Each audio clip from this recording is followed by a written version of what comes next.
All right, guys, here we are with our next lecture. बेटा इस lecture में मैं ह्यूमन रिप्रोडक्शन में एक ट्रिकी टॉपिक करवाने जा रहा हूं जिसका नाम है oogenesis एंड फॉलिकुलर डेवलपमेंट।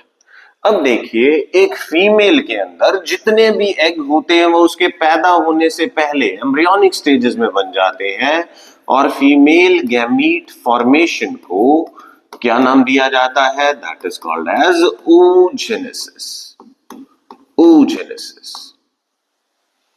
इसमें एक मदर सेल फॉर्म जिसका नाम है oogonia, ये इवेंचुअली लास्ट स्टेज आते आते ओवम बना देती है और इस दौरान बीच में बहुत सारी स्टेजेस आएंगी like primary oocyte, secondary oocyte, सम पोलर बॉडीज। उसके लिए तुम्हें oogenesis देखना पड़ेगा। मैं इसमें ट्रबल शूटिंग करने जा रहा हूं, मैं आपको oogenesis नहीं पढ़ा रहा हूं। इससे आपके मैक्सिमम एमसीक्यू सॉल्व होंगे। मेरी टेंडेंसी एमसीक्यू सॉल्विंग में रहेगी। oogenesis आप अपनी बुक में से पढ़ सकते हैं। ये जो मैं यहां पे कर पाऊंगा इसमें बहुत सारी चीजें हैं जो तुम्हें एनसीईआरटी में नहीं मिल पाएंगी, लेकिन एक्सटेंशन में वो पढ़ानी जरूरी होती है। तो इस दौरान जो oogonia है या बीच की साइड्स है जिन्हें नाम दिया जाता है oocyte, वो अकेली नहीं है।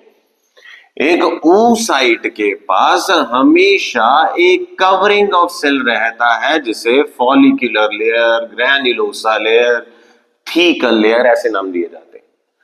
तो ये सेंटर में जो पड़ा है दैट इज oocyte और इसके अराउंड ये जो है that is called as a layer.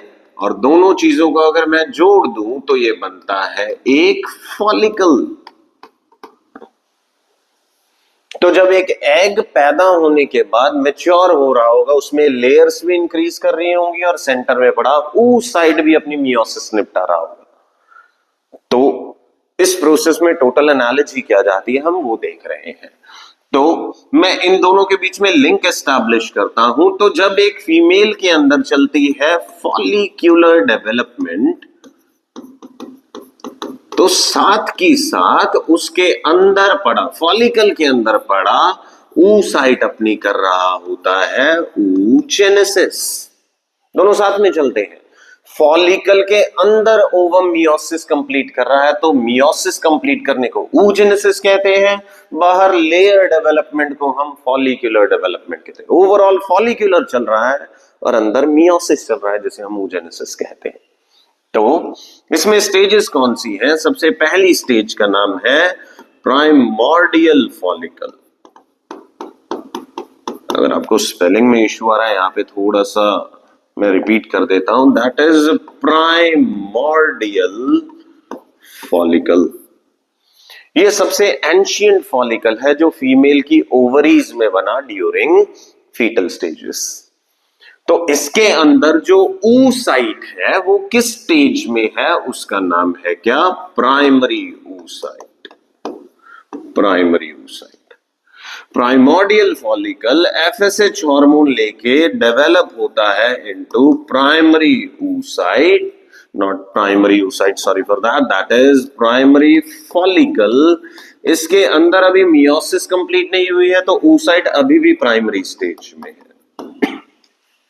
Then primary follicle convert होता है सेकेंडरी फॉलिकल में और इसके अंदर अभी भी जो oocyte है वो प्राइमरी स्टेज में ही है। फॉलिकल डेवलप हो गया लेकिन oocyte अभी भी वेट कर रहा है। अब ये सेकेंडरी फॉलिकल बनाता है टर्शरी फॉलिकल और टर्शरी फॉलिकल के अंदर मियोसिस 1 पूरी हो चुकी है। इसके अंदर मिलेगा आपको सेकेंडरी oocyte। टर्शरी फॉलिकल आगे जाके बनाता है एक मैच्योर फॉलिकल जिसका नाम होता है ग्राफियन फॉलिकल और इसके अंदर oocyte अभी भी किस स्टेज में है? That is secondary oocyte। इसकी मियोसिस 2 कंप्लीट नहीं हुई। कब होगी? फर्टिलाइजेशन के टाइम में। वो चीज हम आगे देखते हैं, अगले चार्ट में देखते हैं। तो आपको ये पता चला किस फॉलिकल में कौन सा oocyte है। अपनी कॉपी पेन निकाल के नोट डाउन कर लीजिए, आगे काम आने वाला है। चलिए एक फीमेल के अंदर देखते हैं ये पूरा प्रोसेस कब कब कैसे चलता है। सबसे पहले एक फीमेल जब अपनी फीटल स्टेजेस में होती है उसके अंदर जर्म सेल माइग्रेट करती है ओवरी के अंदर और वो जर्म सेल एक खास फॉलिकल बना देती है। नाम क्या है? Primordial follicle. ये माइग्रेशन बर्थ के बाद रुक जाता है तो कोई नया फॉलिकल बर्थ के बाद नहीं बनेगा, ये सिर्फ एम्ब्रियोनिक यानी फीटल स्टेजेस में हुआ। तो इनका टोटल काउंट कितना है, दैट इज 7 मिलियन, जिसे मैं कह सकता हूं कि 70 लाख है। बेटा इतने प्राइमोर्डियल फॉलिकल बन गए और ये रुकते नहीं है, ये इन्हें जल्दबाजी होती है फीटल स्टेजेस में, ये मियोसिस 1 को स्टार्ट कर लेते हैं। ये कहते हैं जल्दी से एग बना ही लेते हैं सारा, मियोसिस भी कंप्लीट ही मार लेंगे वहां के पेट के अंदर ही। लेकिन ये मियोसिस अरेस्ट हो जाती है, वजह क्या, बच्चे का बर्थ। उस लड़की का बर्थ हुआ, मदर से कनेक्शन कटा, जर्म सेल माइग्रेशन रुकी, मियोसिस रुकी, अब ये मियोसिस अरेस्टेड है। तो इस अरेस्टेड स्टेट में इस हाफ स्टेट का नाम होगा क्या, प्राइमरी फॉलिकल। क्या होगा इन फॉलिकल का, ये जो 70 लाख बने पड़े हैं। बर्थ के बाद फीमेल में हार्मोन पैदा होने कब शुरू होंगे, हार्मोन पैदा होने शुरू होंगे प्यूबर्टी पे, जब उसके खुद के LH-FSH पैदा होंगे। मीनवाइल ये प्राइमरी फॉलिकल्स का क्या होगा, 70 लाख में से मेजर डाई कर जाएंगे, मरेंगे ज्यादातर, और इस मरने के प्रोसेस को नाम दिया जाता है फॉलिक्यूलर एट्रेजिया। ओके आगे, तो ये 70 लाख कितने रह जाएंगे, ये रह जाएंगे प्यूबर्टी के टाइम में बहुत कम। कितने कम, एक ओवरी में 60,000 से 80,000 ही बचेंगे। यानी दोनों में पहले मिला के 70 लाख थे, अब दोनों ओवरीज के अंदर कुल मिला के 1,20,000 से 1,60,000 हो जाएंगे। ये मैं एक ओवरी का बता रहा हूं, दोनों ओवरी में कुल मिला के डबल कर दीजिएगा। और ये अरेस्टेड है। अरेस्टेड मतलब इसकी मियोसिस अटकी पड़ी है। कौन सी स्टेज में अटकी पड़ी है, ये अरेस्टेड है प्रोफेज 1 में। ओके आगे क्या होगा, ये प्राइमरी फॉलिकल प्यूबर्टी के बाद डेवलप करेगा अंडर FSH हार्मोन और ये बनाएगा सेकेंडरी फॉलिकल। मैं कैसे देख के बता सकता हूं कि वो फॉलिकल एक प्राइमरी है या सेकेंडरी, लेयर्स। अगर सिंगल लेयर दिखे तो वो प्राइमरी फॉलिकल, मल्टीपल लेयर दिखे तो वो सेकेंडरी फॉलिकल होता है। पर आप जानते हैं इसके अंदर oocyte अभी भी प्राइमरी है और FSH मिलेगा और ये बनेगा टर्शरी फॉलिकल। मुझे कैसे पता टर्शरी फॉलिकल है या सेकेंडरी, लेयर्स और बढ़ चुकी होंगी और अंदर oocyte प्राइमरी की बजाय सेकेंडरी स्टेज में पहुंच गया, यानी मियोसिस कंप्लीट है, मियोसिस 1 कंप्लीट। ये टर्शरी फॉलिकल आगे जाके एक मैच्योर फॉलिकल बनाएगा जिसका नाम है ग्राफियन फॉलिकल। टर्शरी और ग्राफियन में फर्क ही कितना है। टर्शरी के अंदर एक छोटी सी कैविटी बनी थी, फ्लूइड फिल कैविटी, नाम था एंट्रम कैविटी। यहां पे एंट्रम बड़ी हो चुकी होगी और लेयर्स के ऊपर रिसेप्टर बदल गए। पहले FSH के रिसेप्टर थे तो FSH काम कर रहा था, ग्राफियन के ऊपर LH के रिसेप्टर डेवलप होना शुरू होते हैं तो ग्राफियन LH के लिए रिस्पॉन्ड करेगा। तो जब ग्राफियन को LH मिलेगा साइकिल के मिड में तो दो चीजें होंगी, क्या, एक तो लेयर्स रह जाएंगी पीछे, लेयर्स बिहाइंड, और बीच में से रिलीज होगा क्या, रिलीज होगा सेकेंडरी oocyte जो ग्राफियन के अंदर था। एग बाहर निकल गया, लेयर्स पीछे रह गई ओवरी में। तो आगे की क्या फेट है, ये बहुत इंपॉर्टेंट है। इस सेकेंडरी oocyte को दो चीजें हो सकती है, या तो इसे स्पर्म मिलेगा या इसे स्पर्म नहीं मिलेगा। अगर कोइटस हुआ है, सेक्सुअल इंटरकोर्स हुआ है, देयर आर स्ट्रॉन्ग चांसेस कि स्पर्म मिलेगा। अगर कोइटस हुआ ही नहीं है तो स्पर्म कैसे आएगा।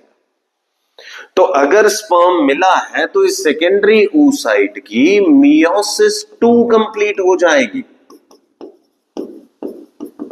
और साथ के साथ ओवम बनेगा। लेकिन स्पर्म मिला हुआ है तो स्पर्म के न्यूक्लियस के साथ मिलके ये फटाफट जाइगोट बना देगा और प्रेगनेंसी के इवेंट शुरू हो जाएंगे।